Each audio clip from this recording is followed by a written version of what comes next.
19절부터 31절까지 말씀이 되겠습니다. 제가 한국어로 봉독하겠습니다.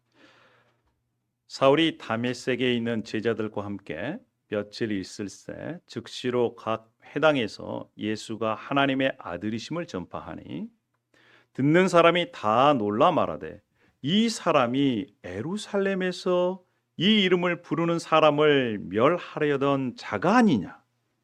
여기 온 것도 그들을 결박하여 대제사장들에게 끌고 가고자 함이 아니냐 하더라. 사울이 힘을 더 얻어 예수를 그리스도라 증언하여 다메섹에 사는 유대인들을 당혹하게 하니라. 여러 날이 지나매 유대인들이 사울 죽이기를 공모하던 그 계교가 사울에게 알려지니라. 그들이 그를 죽이려고 밤낮으로 성문까지 지키거늘 그 제자들이 밤에 사울을 광주리에 담아 성벽에서 달아 내리니라. 사울이 예루살렘에 가서 제자들과 사귀고자 하나 다 두려워하여 그가 제자됨을 믿지 아니하니라. 바나바가 데리고 사도들에게 가서 그가 길에서 어떻게 주를 보았는지와 주께서 그에게 말씀하신 일과 다메섹에서 그가 어떻게 예수의 이름으로 담대히 말하였는지를 전하니라. 사울이 제자들과 함께 있어 예루살렘을 출입하며 또 주 예수의 이름으로 담대히 말하고 헬라파 유대인들과 함께 말하며 변론하니 그 사람들이 죽이려고 힘쓰거늘 제자들이 알고 가이사라로 데리고 내려가서 다소로 보내니라. 그리하여 온 유대와 갈릴리와 사마리아 교회가 평안히 든든히 서가고 주를 경외함과 성령의 위로로 진행하여 수가 더 많아지니라. 할렐루야. 이것은 살아계신 하나님의 말씀입니다. 할렐루야. 사랑하는 여러분, 오늘도 주님의 이름으로 여러분들을 환영하고 또 문안합니다. 설교를 시작하면서 여러분에게 이러한 질문을 하나 하고 싶습니다. 진정으로 복음을 믿고 변화된 삶을 산다는 것이 여러분 어떤 의미일까요? 이렇게 한번 생각해 보셨습니까? 단순히 교회에 다니는 것이겠습니까? 아니면 예수님을 믿고 착하게 사는 것일까요? 여러분, 그리고 이렇게 복음으로 변화된 삶을 살면 삶에 어떤 일들이 일어날까요? 많은 사람들이 복음적인 삶을 살면 인생이 정말 순탄하고 평통할 것이다. 형통할 것이다. 이렇게 생각을 합니다. 여러분 정말 그렇습니까? 오늘 우리가 함께 읽은 사도행전 9장, 교회 역사 가운데 가장 극적인 변화의 사건을 기록하고 있습니다. 지난주에도 함께 나누었던 바울, 사울의 회심 사건이 바로 사도행전 9장에 있습니다. 예수 그리스도를 믿는 사람을 잡아 죽이려고 대제사장에 가서 공문을 가지고 다메섹으로 향하던 그 사울이 부활하신 예수님을 직접 만납니다. 그리고 완전히 선 사람이 된 놀라운 사건, 지난주에 나누었습니다. 여러분, 사울은요 당시 최고의 엘리트였어요. 바리새인 중에 바리새인이었습니다. 가말리엘, 그때는 이 학파가 있었는데 힐렐 또 가말리엘, 아주 유명한 최고의 명문입니다. 그 가말리엘 문화에서 율법을 배운 최고의 학자였습니다. 지금으로 보면 하버드대 박사학위 한 10개쯤 가지고 있었어요. 그리고 또 로마를 가지고 있었습니다. 그가요 예수 그리스도를 만나는 순간부터 모든 것이 바뀌어버렸어요. 그의 가치관, 인생관, 세계관이 180도 바뀌었습니다. 반드시 뭐가 따른다? 핍박이 따른다는 것입니다. 이것은 선택사항이 아니에요. 필수사항입니다. 왜요? 빛과 어둠이 공존할 수 없기 때문에 그렇습니다. 두 번째는요, 변화된 사람들을 교회 공동체와 연결해주는 중재자가 필요하다는 거예요.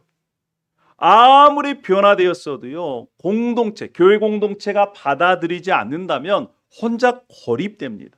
그래서 신앙이 제대로 성장할 수가 없게 되는 것이에요. 세 번째는요, 이러한 교회 공동체는 변화된 삶, 또 중재자들을 통해서 교회가 든든히 서갑니다. 개인의 변화만으로는 부족합니다. 또 중매쟁이, 중재자만으로도 부족해요. 둘이 같이 만났을 때 교회 공동체가 든든히 서갈 수 있다는 것입니다. 여러분, 오늘 본문을 통해서 우리도 복음으로 변화된 삶을 살아내야 하고, 뿐만 아니라 예수님과 바나바처럼 중재자의 역할, 중재자의 삶을 살아내는 그러한 결단의 시간이 되기를 소망합니다. 할렐루야. 할렐루야. 아멘. 그렇습니다. 그렇다면 여러분, 복음으로 변화된 사울에게 구체적으로 어떤 일들이 일어났을까요? 우리 19절, 20절 보겠습니다. 자, 사울이 다메섹 제자들과 며칠 있을 때 즉시로 각 회당에서 예수가 하나님의 아들이심을 전파했다. 즉시로. 망설임이나 어떠한 지체가 없이 즉각적으로 했다는 거예요. 즉각적으로. 행동의 변화가 즉각적으로 일어났습니다. 사울의 변화가 얼마나 확실하고 철저했는지 보여주는 핵심 단어예요. 또한 그가 전한 메시지를 한번 주목해 보십시오. 뭐라고 전합니까? 예수가 하나님의 아들이시다. 이것은 단순히 종교적인 가르침이 아니에요. 예수님의 신성을 확신하는 선포였습니다. 예수님이 하나님의 아들이시다. 하나님이 보내시는 유일한 구원자, 메시아, 그리스도시다라고 선포하는 것입니다. 21절에 이러한 선포를 듣는 사람들의 반응을 한번 보겠습니다. 듣는 사람들이 다 놀라 말합니다. 이 사람이 예루살렘에서 이 이름, 누구의 이름? 예수 그리스도의 이름을 부르는 사람들을 잡아다가 감옥에 쳐넣고 죽이려고 했던 자가 아니냐? 또 여기 온 것도 그런 사람들을 결박하여 대제사장에게로 끌어가고자 함이 아니냐? 이렇게 사울의 변화를 보고 사람들이 놀랐습니다.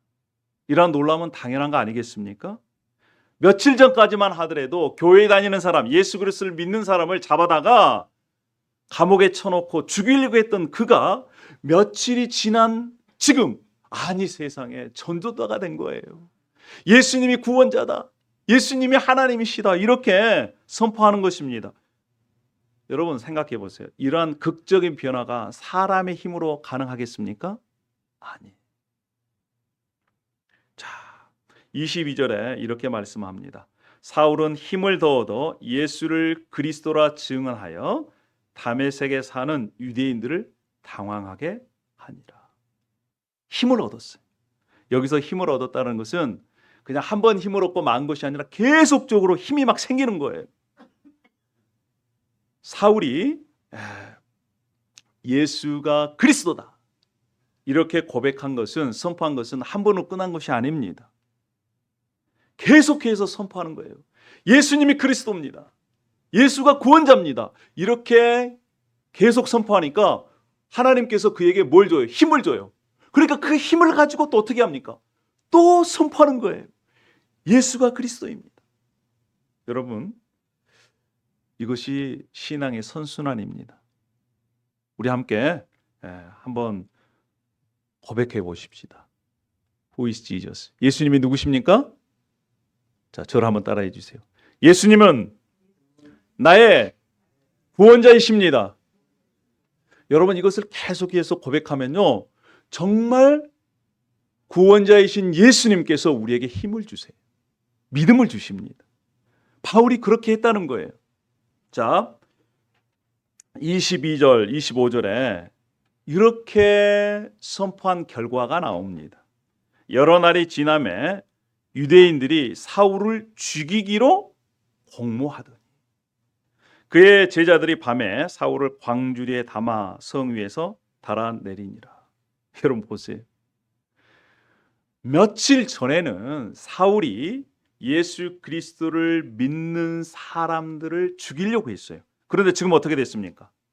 사울이 복음을 전할수록 사울에 대한 적개심이 막 더 커져갑니다.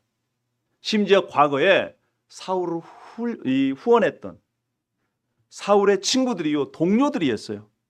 그런데 그들이 이제 복음을 전하는 사울을 죽이려고 이렇게 계획을 짭니다.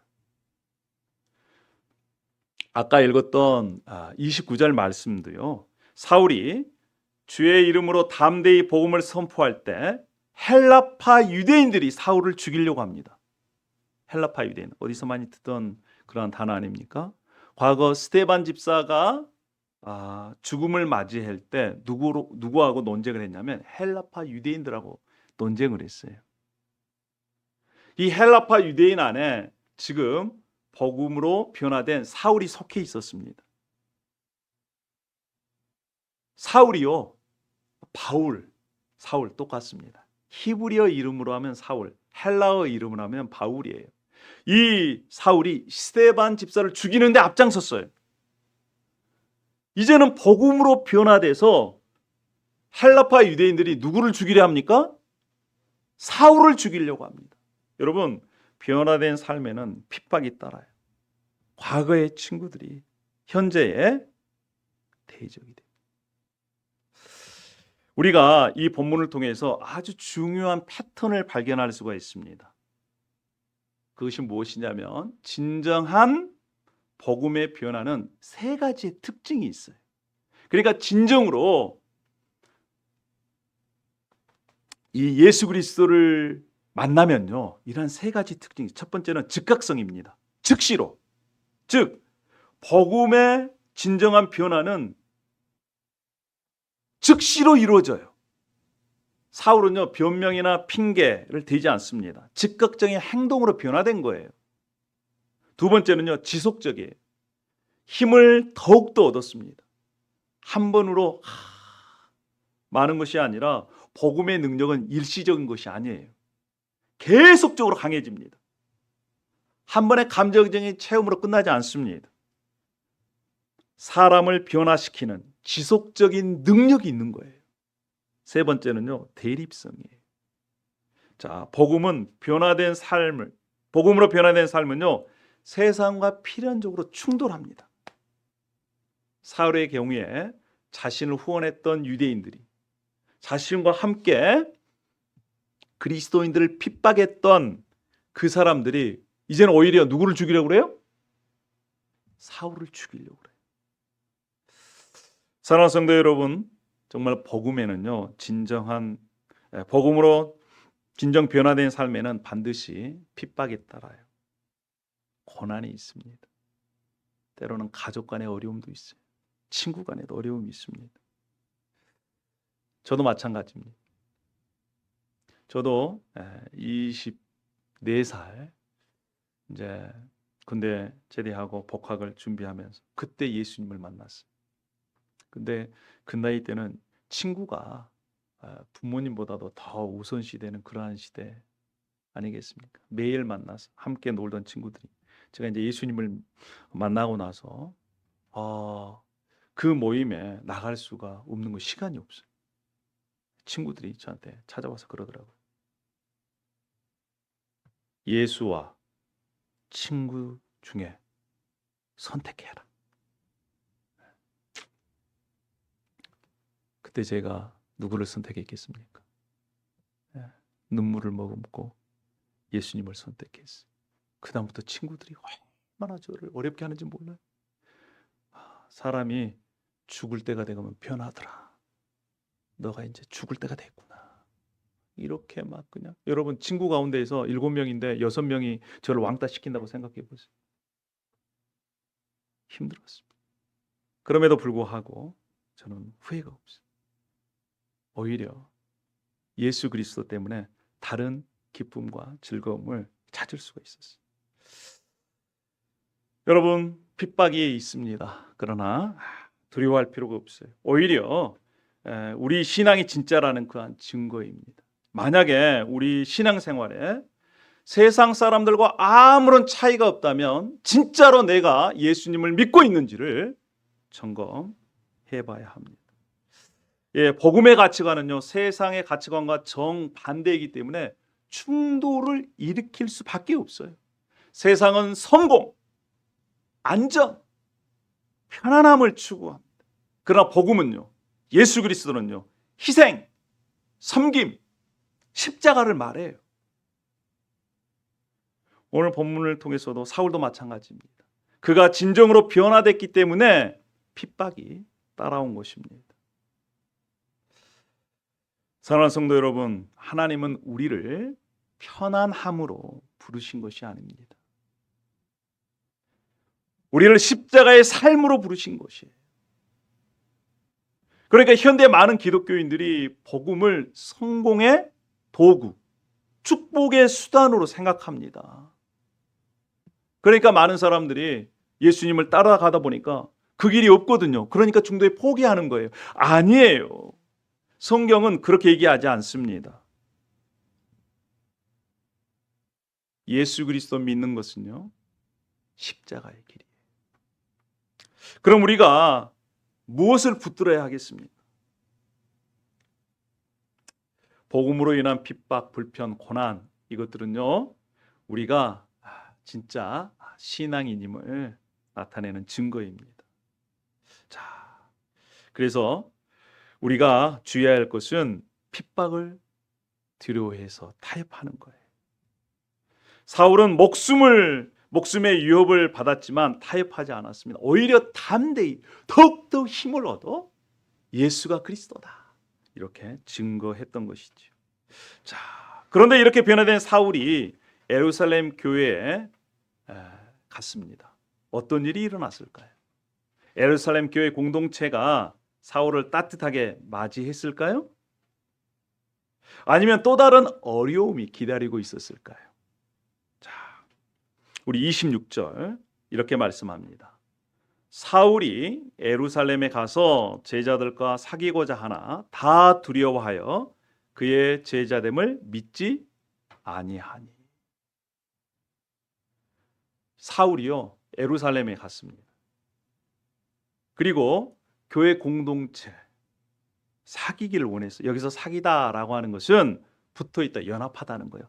그러니까 그냥 친구로 지낸 것이 아니라 이 사울은요, 예루살렘 교회 공동체의 일원이 되고 싶었습니다.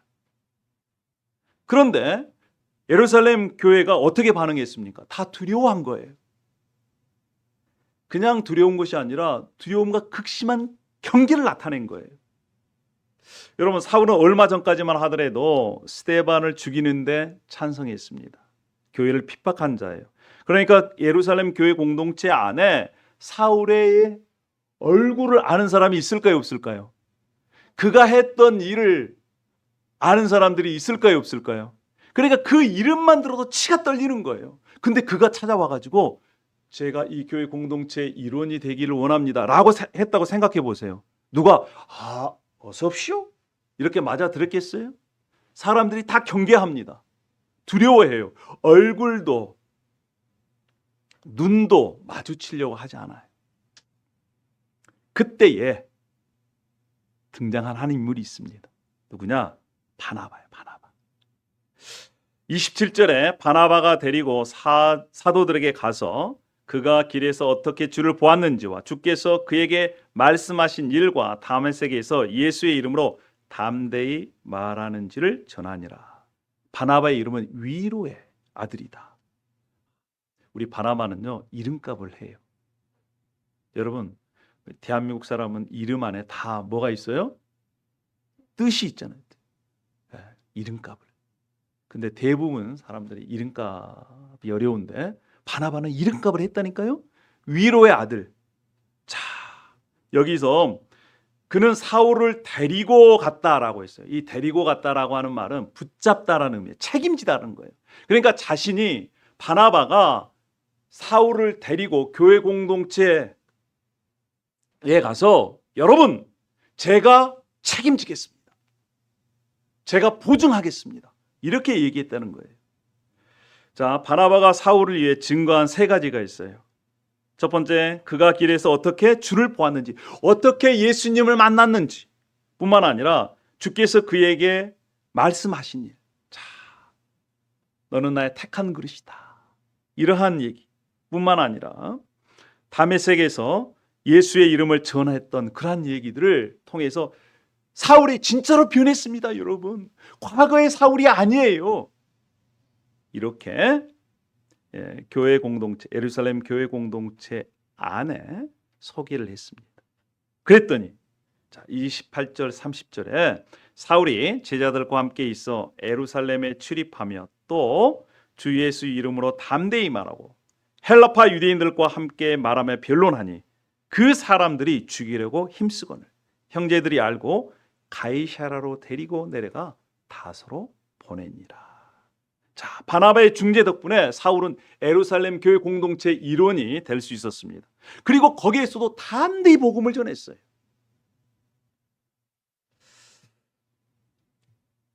그들이 처음에는 다 두려워했습니다. 트라우마가 있는 거예요. 자, 그런데 그 교회 공동체 안에 있던 두려움들, 바나바가 나타나서 그 두려움들을 해소시킵니다. 바나바의 역할은요, 단순히 소개를 넘어선 것입니다. 그는 사울과 예루살렘 교회 공동체 사이에 중재자 역할을 한 겁니다. 그는 양쪽 다 이해하고 또 양쪽을 위해 위험을 감수했어요. 그런데 여기서 우리가 놓치지 말아야 할 것이요, 바나바의 중재 역할. 누구를 본받는 일이었습니까? 예수님. 디모데전서 2장 5절에 이렇게 말씀합니다. 하나님과 사람 사이에 중보자도 한 분이신 곧 사람이신 예수 그리스도다. 예수님은 완전한 하나님이시면서 동시에 완전한 인간이 되셔서 하나님과 인간 사이에 다리를 놓아주셨습니다. 사랑하는 여러분, 교회가 든든히 서가려면요, 복음으로 변화된 개인뿐만 아니라 그 변화를 인정하고 교회 공동체와 연결해주는 중재자가 필요하다는 거예요. 중재자가. 마치 예수 그리스도처럼 말이에요. 여러분, 우리가 아무리 죄를 회개해도요, 거룩하신 하나님 앞에 설 수가 없어요. 왜 그럴까요? 우리의 죄가 너무너무 크기 때문에 완전하신 하나님의 의의를 만족시킬 수가 없는 것입니다. 그런데 하나님과 우리 사이에 예수님께서 중재자가 되어 주셔서 다리를 놓아 주셨습니다. 하나님은 완전하신 하나님이시기 때문에 하나님의 거룩한 요구를 완전히 아신 분입니다. 뿐만 아니라 예수님은 완전한 인간이셨기 때문에 우리의 연약함을 도와주실 수 있는 분이에요. 그래서 십자가에서 우리의 죄를 대신 지시고 부활하셔서 지금도 하나님 우편에서 저와 여러분을 위해 간구하고 계십니다. 바나바는 바로 이러한 예수님의 마음을 본받아서 사울을 위해 중재한 것입니다. 바나바는 사울의 진정한 변화를 믿었고요, 동시에 교회의 우려도 이해했습니다. 그래서 양쪽 사이를 다 중재할 수 있었어요.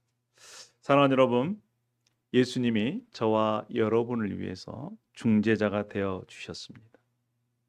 이것을 본받아서 우리도 다른 사람을 위해 중재자가 되었으면 좋겠습니다. 특별히 우리 교회 안에서 소외되거나 또 받아들여지지 못한 그러한 분들이 계시면 그들을 위해 바나바의 역할이 필요한 것이죠. 예수님은 우리의 영원한 중보자가 되십니다. 히브리서 7장 25절에 그러므로 자기를 힘입어 하나님께 나아가는 자들을 온전히 구원하실 수 있으니 이는 그가 항상 살아계셔서 그들을 위하여 간구하십니다. 지금도 예수님께서는 저와 여러분을 위해서 중재자 역할을 하고 계십니다. 우리 하나님은 혼자 일하시지 않습니다. 사람을 통해서 일하세요. 하나님은 사울을 직접 변화시키셨지만 아나니아를 통해서 사명을 주셨습니다. 바나바를 통해서는 어떤 일을 하셨을까요? 사울이 교회 공동체 일원이 될 수 있도록 역할을 누구에게 맡기셨어요? 바나바에게 맡기셨습니다. 자, 이렇게 사울의 변화와 바나바의 중재가 만나자 놀라운 일이 일어났습니다. 자, 31절이에요. 31절 이렇게 말씀합니다. 그리하여 온 유대와 갈릴리와 사마리아와 교회가 평안하여 든든히 서가고 주를 경외함과 성령의 위로로 진행하여 수가 더하니라. 여러분, 이 한 절에는 정말 놀라운 변화의 결과가 압축되어 있습니다. 사울의 변화와 바나바의 중재가 만나자 교회에 놀라운 일이 일어났어요. 자, 먼저 지역적 범위를 보십시다. 온 유대와 갈릴리와 사마리아라고 있습니다. 이는 예수님께서 승천하시기 전에 하신 명령과 정확하게 일치합니다. 사도행전 28절 뭐라고 말씀합니까? 오직 성령이 너희에게 임하시면 너희가 권능을 받고 예루살렘과 온 유대와 사마리아와 땅까지 내 증인이 되리라. 이렇게 말씀하셨어요. 그러니까 이렇게 사울의 변화 또 바나바의 중재 역할을 통해서 교회가 든든히 서가는 거예요. 자, 그러면 든든히 서가는 교회 네 가지 특징이 있습니다. 보십시다. 첫 번째는 평안하여 그렇습니다. 이것은 단순한 평화가 아닙니다. 하나님께서 주시는 샬롬이에요. 샬롬. 사울과 교회 사이에 갈등이 해결됐습니다. 그랬더니 그러한 평화가 교회 안에 전체에 임하게 된 거예요. 두 번째는 든든히 서갔다라고 합니다. 이거 든든히 서갔다는 것은 건축 용어입니다. 계속해서 잘 지어져 가고 있다라는 거예요. 세워져 가고 있다라는 것입니다. 세 번째는 주를 경외했다. 네, 주를 두렵고 떨림으로 사랑하는 것이 더 커지고 하나님을 공경하고 예배하는 그러한 마음들이 더 커져갔다는 거예요. 여러분, 든든히 서가는 교회의 특징 중에 하나는 무엇에 있습니까? 그 구성원들이 하나님을 향한 마음의 태도가 달라진다는 거예요. 영적으로 깊이가 있는 교회가 든든히 서가는 교회입니다. 네 번째는요, 성령의 위로로 진행했다.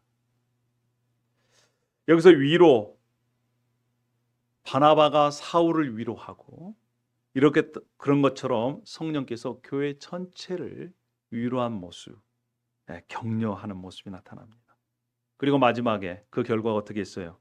수가 더 늘었습니다. 성도 여러분, 여기서 우리는 하나님이 원하시는 그러한 든든히 서가는 교회 성장의 묘대를 볼 수가 있어요. 진정한 교회 성장 성숙은요, 각 사람의 마음에 예수 그리스도를 닮아가고자 하는 마음이 불타는 것입니다. 숫자, 물론 숫자는 그냥 따라오는 거예요.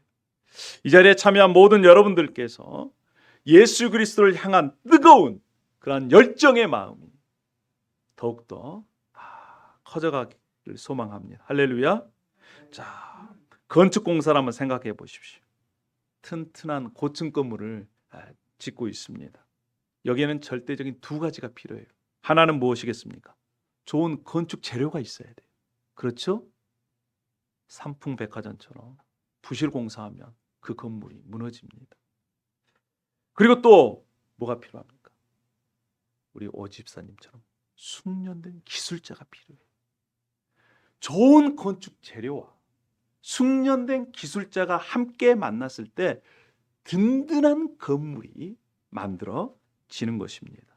여러분, 사울이란 훌륭한 재료, 그리고 바나바와 같은 숙련된 기술자가 만나서 교회라는 것이 든든히 서가는 것을 우리가 알 수 있습니다. 자, 그래서 이 든든히 서가는 이 교회는 온 유대와 갈릴리아와 사마리아로 확장되어져 갔습니다. 교회는 개인의 단순한 집합이 아닙니다. 그리스도의 몸이에요. 그래서 우리 각 지체들이 온 몸으로 연결돼서 함께 지어져 간다. 에베소서 4장 16절에 그렇게 말씀을 합니다. 어떨 때 가능합니까? 우리가 서로 협력할 때 가능한 것이지.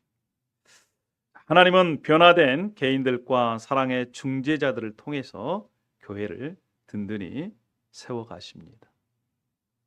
우리 각자가 사울과 같은 변화된 제례가 되어서 동시에 바나바 같은 중재자가 되어서 둘이 함께 협력해서 교회 공동체를 세워갔으면 좋겠습니다. 할렐루야. 오늘 말씀을 이렇게 정리하겠습니다. 교회가 든든히 서가는 세 가지의 우리 원리들 함께 나누었어요. 첫 번째는 복음으로 변화된 삶에는 반드시 뭐가 따른다고요? 핍박이 따른다. 사울의 경우를 통해서 우리는 진정한 복음적 변화가 세상과 필연적으로 충돌한다는 사실을 보았어요. 그러나 두려워할 거 없습니다. 이것이 우리가 진짜 신앙이라는 증거이지요. 핍박받지 않는 신앙이 오히려 의심스러운 신앙입니다.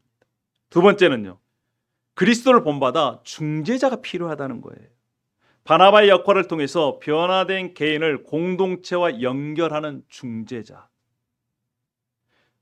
자, 그래서 그 중재자의 원형은 예수님이신데 우리가 분쟁이 있는 곳에 서로 화해를 일으키는 그러한 역할은 예수님을 본받는 그런 역할이 되는 것입니다.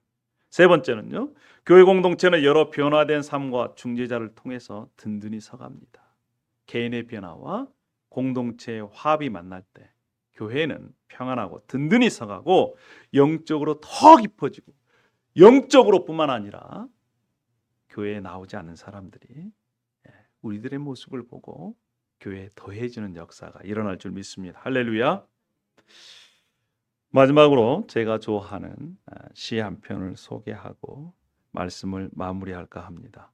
아까 찬양으로 우리가 함께 했던 그 시입니다. 평화의 기도. 주여 나를 평화의 도구로 써주소서. 미움이 있는 곳에 사랑을, 상처가 있는 곳에 용서를, 분열이 있는 곳에 일치를, 의혹이 있는 곳에 믿음을 심게 하소서. 오류가 있는 곳에 진리를, 절망이 있는 곳에 희망을, 어둠이 있는 곳에 광명을, 슬픔이 있는 곳에 기쁨을 심게 하소서. 위로받기보다는 위로하고 이해받기보다는 이해하며 사랑받기보다는 사랑하며 주님을 온전히 믿음으로 영생을 얻기 때문이니 주여 나를 평화의 도구로 써주소서. 여러분, 이 시가 어떻습니까? 우리가 주님의 평화의 도구가 되었으면 좋겠습니다. 할렐루야. 그러려면 우리가 어떻게 살아야 될까요? 첫 번째로는요, 복음으로 변화된 삶을 살아야 됩니다. 먼저 내 자신부터 정직하게 한번 점검해 봤으면 좋겠어요. 내가 정말 복음으로 변화된 삶을 살고 있는가? 세상과 구별된 가치관으로 살아가고 있는가? 사울처럼 즉시 지속적으로 담대하게 정말 예수 그리스도를 말과 행동으로 드러내고 있는가? 닮아가고 있는가? 이것들을 우리 자신이 점검해 봤으면 좋겠습니다. 두 번째는 예수 그리스도를 본받는 중재자의 삶을 살아가기를 결단했으면 좋겠어요. 만약에 바나바가 없었다면 사울은 예루살렘 교회 공동체의 일원이 되기가 어려웠을 것입니다. 우리도 우리의 생각을 넘어서 우리 새가족들 또 과거에 실수했던 우리 성도들 상처받는 이들을 위해 따뜻한 그런 중재자의 역할을 우리가 했으면 좋겠어요. 세 번째는요, 교회 공동체를 든든히 세우는 일에 우리가 함께 참여했으면 좋겠습니다. 나 혼자만 잘 믿는 것이 아니라 교회 전체가 든든히 서가도록 우리가 함께 기여했으면 좋겠어요. 그러면 교회 공동체는 더 굳건히 서가게 될 것입니다. 할렐루야. 우리는 복음으로 변화된 삶을 살아야 합니다. 뿐만 아니라 예수님을 본받아 바나바처럼 다른 사람, 분쟁을 일으키는 자가 아니라 평화를 가져오는 그런 도구로 사용되어지는 그런 멋진 인생 되기를 주님의 이름으로 축원합니다.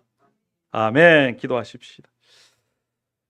사랑의 하나님 아버지, 특별히 사도행전의 말씀을 통해서 복음으로 변화된 삶, 예수 그리스도를 본받는 중재자의 삶을 살기를 결단케 해주셔서 감사합니다.